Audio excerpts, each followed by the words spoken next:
दोस्तों, अगर आपको ये वीडियो मिला है इसका मतलब आपकी लाइफ में कोई बहुत बड़ा चेंज आ गया है। मेरी लाइफ में भी ऐसे ही चेंज आया था, लेकिन किसी वीडियो की वजह से नहीं, एक किताब की वजह से। जो भी मेरे पुराने स्टूडेंट्स हैं, जो बहुत पुराने वीडियोस देख चुके हैं मेरे, वो इस चीज़ को अच्छे तरीके से जानते हैं कि मेरी लाइफ 360 डिग्रीज़ बदल गई थी केवल एक किताब की वजह से। और मुझे लगता है कि आज आपकी लाइफ में भी वही चेंज शुरू हो गया है, क्योंकि आपने इस वीडियो को चूज़ किया है देखने के लिए। इस वीडियो ने आपको पाया है। देखिए, कोई भी चीज़ इस दुनिया में ना एक्सीडेंटल नहीं होती है। इसके पीछे डेस्टिनी होती है, जिसको हम भगवान कह सकते हैं, किस्मत कह सकते हैं। लेकिन मैं कहता हूँ एक साइंस, एक डिवाइन साइंस, एक ईश्वरीय शक्ति। लेकिन उसके लिए पहले आपको थोड़ा सा मेरे साथ सब्र रखना पड़ेगा।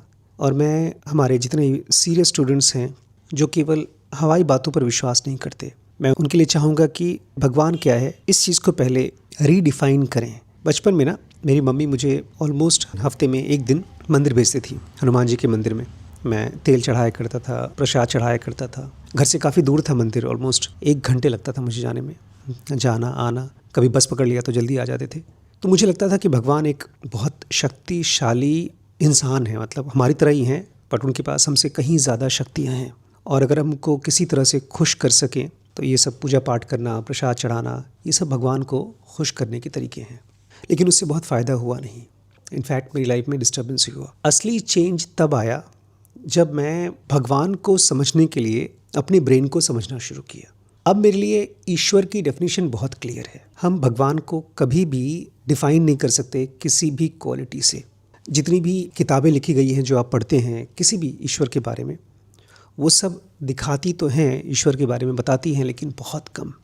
देखिए, जैसे सूरज निकलता है तो हर एक बीज को वो पेड़ बनाना चाहता है। ऐसा एक भी बीज नहीं है जिसको सूरज कहे कि मैं तुम्हें बड़ा नहीं करना चाहूँगा, मैं तुम्हें पेड़ नहीं बनाना चाहूँगा, उगाना नहीं चाहूँगा। लेकिन फिर भी कुछ ही बीज बड़े हो पाते हैं, पेड़ बन पाते हैं, क्योंकि वो बीज अपने अंदर के पोटेंशियल को जगाते हैं। आपकी लाइफ में चेंज तभी आएगा जब आप इस चीज़ को समझ पाओगे, द वैल्यू ऑफ चेंज। जो भी चीज़ आप चेंज करना चाहते हैं, हो सकता है आपके अंदर में कोई बहुत बुरी आदत है, आप शराब पीते हो, गुटखा खाते हो, आप गरीब हैं, आप अमीर बनना चाहते हैं, आपका नेचर बड़ा एरोगेंट है, घमंडी है, आप उसको अच्छा करना चाहते हैं, आपसे कोई बात नहीं करता, आपका नेचर ऐसा है कि लोग आपको पसंद नहीं करते, आप अपने आप को अच्छा इंसान बनाना चाहते हैं। ये सारे के सारे चेंजेस हैं। और चेंज तब आता है जब हमारे ब्रेन में ट्रांसफॉर्मेशन होता है। और मैं फिर से रिपीट करूं, ईश्वर हर किसी को बदलना चाहता है, लेकिन हम में से बहुत कम लोग हैं जो अपने अंदर की चेंज की वैल्यू को समझ पाते हैं। हम सब चेंज होना चाहते हैं, लेकिन बहुत इंटेंसली नहीं, बहुत सीरियसली नहीं। इसलिए बहुत से ऐसे लोग होंगे जो इस वीडियो को देखेंगे, इससे पहले भी बहुत सी वीडियोस देखें और बाद में भी बहुत सी वीडियोस को देखेंगे, लेकिन वो पूछेंगे नहीं अपने आप से कि इस वीडियो में जो कहा जा रहा है उसकी साइंटिफिक बैकग्राउंड क्या है। क्योंकि हम सब यही चाहते हैं कि कोई ईश्वर आए, चमत्कारी रूप से हमको बदल दे। मैं यही कहना चाहता हूँ कि कोई चमत्कार नहीं है। जब भगवान हमारे साथ कुछ काम करते हैं, हमको बदलने के लिए कुछ एक्टिविटी करते हैं, तो उसके पीछे भी एक डिवाइन साइंस है। अब हम लोग क्यों नहीं बदल रहे हैं, इस चीज़ को थोड़ा समझिए। इसको एक प्रॉपर स्टडी हुई है, बहुत लंबी स्टडी, इसको बोलते हैं मोटिवेशनल इंटरव्यूइंग चेंज साइंस।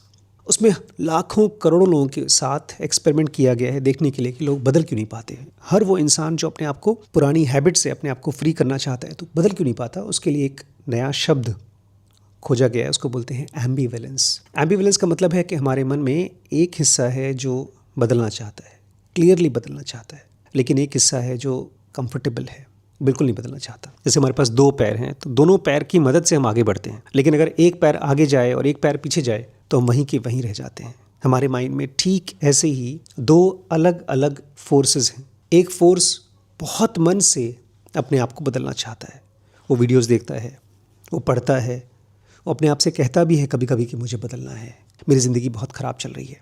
लेकिन एक दूसरा हिस्सा है जो बहुत आराम से जी रहा है, जो ये पहचान नहीं पाता। एम्बिवेलेंस जिसको समझ में नहीं आता, उसको बोलते हैं प्री कॉन्टेम्पलेशन स्टेज। मतलब उस बेचारे को पता ही नहीं है कि उसको बदलना है, उसको लगता है उसकी लाइफ में सब कुछ अच्छा चल रहा है। वो इंसान कभी बदल नहीं पाएगा, कोई भगवान भी उसको बदल नहीं पाएगा। लेकिन जिस इंसान को लगता है कि हाँ यार, मैंने कल डिसाइड किया था कि मैं ये काम नहीं करूँगा, मैं सिगरेट नहीं पीऊँगा, मैं गुस्साऊँगा नहीं, मैं किसी के साथ में रूड बिहेवियर नहीं करूँगा, लेकिन आज कर रहा हूँ। जिसको ये समझ में आता है कि यार मेरे अंदर में कुछ प्रॉब्लम है, मैं जो चीज़ सोचता हूँ, जो डिसाइड करता हूँ, मैं कर नहीं पाता हूँ, ऐसे इंसान को कहा जाता है पर्सन इन एम्बिवेलेंस। ये बहुत इंपॉर्टेंट टर्म है। मैं चाहूँगा आज से जब भी आप अपने अंदर में ये देखते हैं कि मैं बदलना चाहता हूँ लेकिन नहीं बदल पा रहा हूँ, तो कहिए, खुद से कहिए कि मैं एम्बिवेलेंस में हूँ। ये एक साइंटिफिक टर्म है, थोड़ा सा स्टडी करिएगा। मोटिवेशनल इंटरव्यू बहुत फेमस बुक भी है और विज्ञान भी है, बिहेवियरल थेरेपी है, जिसमें लोगों को चेंज होने के लिए एम्बिवेलेंस बताया जाता है कि आपके अंदर में एम्बिवेलेंस है। It's a scientific term. तो ये तो हो गया कि आप क्यों नहीं बदल पाते हैं, क्योंकि आप एम्बिवेलेंस में हैं। एम्बिवेलेंस मतलब ब्रेन का एक बहुत ही कंफ्यूज्ड स्टेट। तो क्या चीज़ है जो आपको बदलेगी? दोस्तों, आपको बदलेगी आपकी बातचीत। Humans are basically an instrument of language. अगर आप भाषा का इस्तेमाल नहीं करते हैं, कहीं ऐसी जंगल में छोड़ दिया जाए, कहीं एक ऐसी दुनिया में छोड़ दिया जाए जहाँ पर आप एकदम अकेले हैं, आपके साथ कोई नहीं है, तो आपका दिमाग ग्रो नहीं हो पाएगा। इंसान इंसान के साथ बात करता है इसलिए ग्रो कर पाता है, लेकिन इसके साथ साथ उससे भी इम्पॉर्टेंट है कि इंसान उस भाषा को खुद के लिए भी यूज़ करता है। जब आप खुद से कहते हैं कि यार मैं बदल नहीं पा रहा हूँ, क्या चक्कर है, तो इसको सेल्फ टॉक कहते हैं। लेकिन ये जो हमारे दिमाग में खुद के लिए बात चलती है, उसमें भी दो तरह की बात होती है। एक जो हमको बदल सकती है और एक जो हमको नहीं बदलती। ज़ेनुगी एमआई में उसका नाम है, जो बदल सकती है उसको बोलते हैं चेंज टॉक, और जो बातचीत हमारे दिमाग में चलती है लेकिन हमको कभी नहीं बदलेगी उसको बोलते हैं सस्टेन टॉक। इसके एग्जाम्पल्स हैं। मान लीजिए आप शराब पीते हैं और आप अभी नहीं बदलने वाले हैं, तो आपके मन में पता है क्या बातचीत चलेगी? अरे कोई ख़ास ज़्यादा नहीं पीता हूँ मैं, 1 आध 2 पैग से कोई फ़र्क नहीं पड़ता है, मैं तो कभी भी छोड़ सकता हूँ। इस तरह के सेंटेंसेस चलेंगे जो आपको कन्विंस करेंगे कि आप ड्रिंक कर सकते हैं। या आप पैसे के साथ काम कर रहे हैं, आपको अमीर बनना है, तो आपके मन में अगर सस्टेन टॉक चल रहा है तो आप बोलेंगे यार पैसे का क्या है, हाथ का मैल है, वो तो कभी भी कमा सकते हैं, जितना आदमी खर्च करेगा उतना ही कमाएगा। या पैसा सबके बस की बात नहीं है, बहुत मुश्किल से कमाया जाता है, मेरी किस्मत में नहीं है। इस तरह की बातचीत वो हैं जो आपको स्टेटस को स्टेट पे रखती हैं, मतलब सस्टेन स्टेट में, जैसे आप हैं वैसे ही स्टेट में। अब चेंज टॉक क्या होता है? आपके अंदर में कोई नशा है, आप उसको छोड़ना चाहते हैं, तो आप अपने आप से पूछते हैं यार मैंने कल कितनी बार उस नशे को किया था, मैंने चाय पिया था तो कितनी बार चाय पिया था, क्यों इतनी ज़्यादा चाय क्यों पीता हूँ मैं? आप अपनी हैबिट के, अपनी नशे के ख़िलाफ़ सोच रहे हैं, चेंज करने के बारे में सोच रहे हैं। आप बहुत गरीब हैं, आपको पैसा कमाना है, अपने आप से पूछते हैं कि आखिर खाली किस्मत से आदमी पैसा कमाता है, हमारी डेस्टिनी पे कोई कंट्रोल नहीं है क्या? हम मेहनत करके अपनी ज़िंदगी को बदल नहीं सकते हैं क्या? ऐसी कोई स्किल नहीं है जिसको मैं सीख करके अपने घर को अमीर बना सकता हूँ? इस तरह की जब बातचीत दिमाग में चलती है इसको बोलते हैं चेंज टॉक। जिस दिन आप अपने ब्रेन में चलने वाले सस्टेन टॉक और चेंज टॉक को पहचानना शुरू कर देते हैं, उस दिन आप सस्टेन टॉक को, मतलब जो आपको नहीं बदलेगी, उस टॉक को आप देखते हैं और उसके ऊपर एक्शन नहीं लेते। ऐसा होता है जैसे कि आपके ब्रेन में कोई बड़ी खतरनाक सी चीज़ चल रही है लेकिन आप उसको पास नहीं जा रहे हैं, और जब आप चेंज टॉक देखते हैं तो तुरंत उस पर कूद पड़ते हैं करने के लिए। ऐसे मैंने इस किताब को जब मैंने पढ़ा पहली बार, ज़ेनुगा को, मुझे लगा इससे यार मैं बदल सकता हूँ, मेरी हैबिट्स बदल सकती हैं, मैं फाइनेंशियली मजबूत हो सकता हूँ, मेरा अपने ऊपर पूरा कंट्रोल आ सकता है, और ये भी हो सकता है कि मैं पूरी तरह से एनलाइटेंड हो जाऊँ। ये सब बातें मेरे दिमाग में चली, तो मैंने खुद से कहा कि चाहे मैं कुछ भी कर लूँ, मैं इस किताब को अपने पास रखूँगा, इसको एक बार नहीं कम से कम 20 बार पढ़ूँगा, और खाली खुद ही नहीं पढ़ूँगा, लोगों को भी पढ़ाऊँगा। तो ये था मेरा चेंज टॉक, जिसकी वजह से मेरे अंदर में चेंज आना शुरू हुआ। जब भी मुझे कोई भी कन्विंस करता, चाहे घर वाले चाहे बाहर वाले, कि ये सब केवल फालतू किताबी बातें हैं, तो मेरे मन में सस्टेन टॉक भी चलता था। इसको डाउट भी कहते हैं, सेल्फ डाउट, सचमुच में खाली किताब है। लेकिन समहाउ मुझे इस पर भरोसा ही नहीं होता था। मुझे लगता था कि भगवान ने ख़ास तौर से मेरे लिए सेलेक्ट करके ये किताब भेजी है, ठीक ऐसे ही जैसे ये वीडियो भगवान ने आपके लिए बनाकर आपके पास भेजी है। बना तो मैं रहा हूँ, लेकिन चूज़ तो आपने की है, लेकिन मुझसे आप तक पहुँची कैसे, इसमें डिवाइन साइंस है दोस्तों। तो जिस दिन आप अपने सस्टेन टॉक को पहचान करके उसका साथ देना छोड़ते हैं और चेंज टॉक को पहचान करके उसका साथ देते हैं और ज़्यादा देते हैं और अपने अंदर के चेंज टॉक को और बढ़ाते हैं। इनफैक्ट कैसे बढ़ाया जाता है उसका एक साइंस है जो हम लोग ज़ेनुगी एमआई कोचिंग में सिखाते हैं। उसमें अगर आप हमारे साथ हिस्सा लेना चाहते हैं, ज्वाइन करना चाहते हैं, तो एक पेड प्रोग्राम है। इस नंबर पे आप कॉन्टैक्ट करके मालूम कर सकते हैं। किसी भी तरह का चेंज चाहते हैं उसमें पॉसिबल है। 1 साल का प्रोग्राम है जो मैं आपके साथ पर्सनली करता हूँ। लास्ट में दोस्तों मैं फिर से इस चीज़ को स्ट्रेस देना चाहूँगा कि इस दुनिया में कोई भी ऐसी चीज़ नहीं है जो चमत्कारी नहीं है। आप ज़िंदा हैं, आपकी आँखें इस चीज़ को देख पा रही हैं, कान सुन पा रहे हैं, आपको भूख लगती है, आप रोज़ सोते हैं और जगते हैं, ये सब कुछ चमत्कार है। तो उस एंगल से देखा जाए तो ये चमत्कार है, लेकिन एक एंगल से देखा जाए तो ये सब कुछ साइंस है। जैसे किसी बीमारी का इलाज किसी दवाई से होता है तो एक फार्मास्यूटिकल साइंस है। जब आपके घर में बिजली चल रही है, पंखा चल रहा है, एसी चल रहा है, तो एक फिज़िक्स के नियम के सिद्धांत के हिसाब से चल रहा है।